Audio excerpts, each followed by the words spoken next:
আজরাইল রে, জান কবজ করে এত কষ্ট আগে জানতাম না। আজরাইল, আমাকে একটু আসানের সাথে তুমি জান কবজ করো। আজরাইল বললেন, হুজুর, আসমানের নিচে জমিনের উপরে আপনার চাইতে সহজভাবে জান আমি কারো কবজ করি নাই। আল্লাহ আমার উপরে করা নির্দেশ, আমার হাবিবের জান কবজ হবে সবচেয়ে বড় আসানে।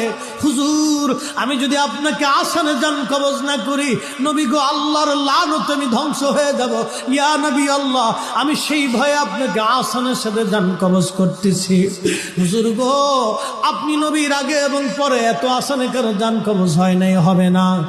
আল্লাহর নবী ডেকে বলে, আজরাইল, জান কবজ এত কঠিন, এত কঠিন, আমার কাছে কষ্ট হয়। একটা অনুরোধ তোমার কাছে করে দেয় আজরাইল, আমার উম্মতের জান কবজটা তুমি সহজে কইরো। আমার উম্মত গুনাহগার।